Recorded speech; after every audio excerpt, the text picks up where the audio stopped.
Hi everyone, আসসালামু আলাইকুম। কেমন আছেন সবাই? আশা রাখছি সবাই ভালো আছেন। আলহামদুলিল্লাহ আমরা অনেক বেশি ভালো আছি। আজকের ভিডিওটা শুরু করেছি দুপুর থেকে। তো আজকে রান্না করব, যা একসাথে সব রেডি করে নিয়েছি। তো খালা কিছু কেটে দিয়েছে, আবার কিছু নিজেও রেডি করে নিয়েছি। এখানে সবাই আছে আজকে যা রান্না করব। তো প্রথমে ছিল গরুর মাংস, বেলে মাছ, তারপর হচ্ছে পেঁয়াজ রসুন, তারপর হচ্ছে ডাল, তারপর হচ্ছে লাউ শাক ভাজি, আবার সাথে ছিল লাউ দিয়ে আলু দিয়ে চোখা ভাজি, আর সাথে গরুর মাংসটাকে প্রথমেই হাতে মেখে নিব। তো হাতে মেখার জন্য এখানে গরুর মাংসটাকে আগে ধুয়ে নিয়েছি ভালো করে। তারপর হচ্ছে এখানে যা যা মশলা লাগে গরুর মাংস রান্না করতে সব মশলা দিয়ে দিচ্ছি। আর গরুর মাংস এখানে 2 কেজি ছিল, তাই মশলার পরিমাণটাও একটু বেশি। আর সরিষার তেল দিয়ে রান্না করছি। তো সরিষার তেল দিয়ে গরুর মাংস রান্না করলে খেতে কিন্তু বেশি মজা লাগে। আর এখানে পেঁয়াজ কাঁচামরিচ দিয়েছি, আবার দিয়েছি আস্ত কয়েকটা মশলা। তো ফাঁকি মশলাও দিয়েছি, আস্ত মশলাটা একদমই কম দিয়েছি, কারণ যেহেতু ফাঁকি মশলা দিব। ফাঁকি মশলা দিলে খেতে কিন্তু বেশি মজা লাগে গরুর মাংসটা, আর ফ্লেভারও অনেক ভালো আসে। তো ভালো করে হাতে মেখে তারপর চুলায় বসিয়ে দিয়েছি মিডিয়াম আঁচে।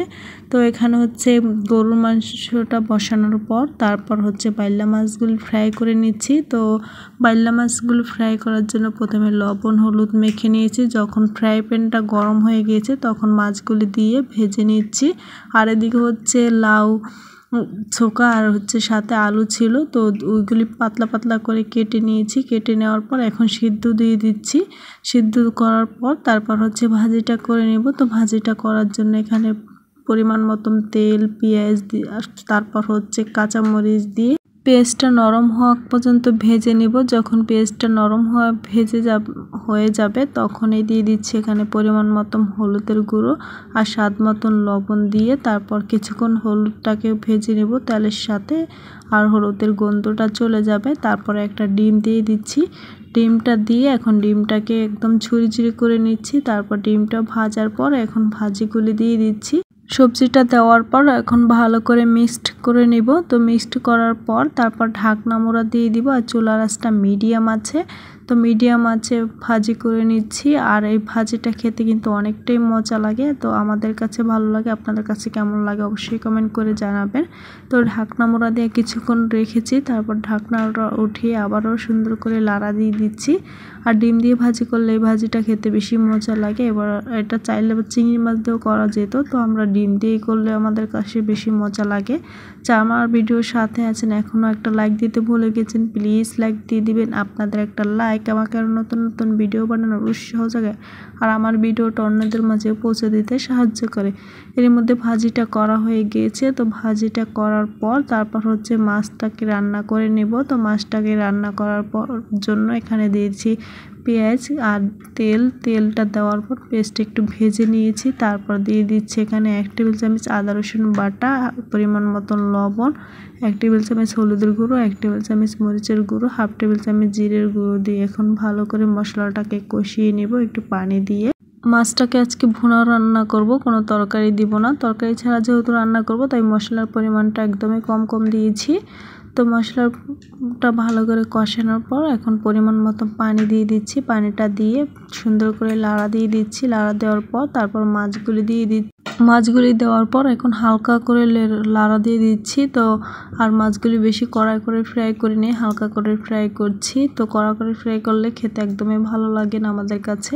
তো মাছটা দেওয়ার পর এখন ঢাকনা মোড়া দিয়ে কিছুক্ষণ রেখে দিব। তারপরে যখন বলক চলে আসে তখন ঢাকনাটা উঠিয়ে আবারও হালকা করে একটু লাড়া দিয়ে দিচ্ছি। লাড়া দিয়ে তারপর এখন চুলার আঁচটা হাই হিটে রান্না করে নিব। তারপর পরিমাণ মতন যখন ঝোল হয়ে গিয়েছে ওই সময় ধনেপাতা দিয়ে দিচ্ছি। ধনেপাতাটা দিয়ে তারপর নামাই নিয়েছি। তারপর এখানে হচ্ছে লাউ শাক ভাজি করে নিব। তো লাউ শাক ভাজি করার জন্য এখানে প্রথমে কড়াইয়ের মধ্যে তেল দিয়েছি। তারপর বেশি করে একটু পেঁয়াজ আর কাঁচামরিচ দিয়ে দিচ্ছি। শাকের মধ্যে একটু ঝাল হলে খেতে বেশি মজা লাগে, তাই এখানে পরিমাণ মতন কাঁচামরিচ দিয়েছি। আমরা যে পরিমাণ ঝাল খাই ওই পরিমাণে।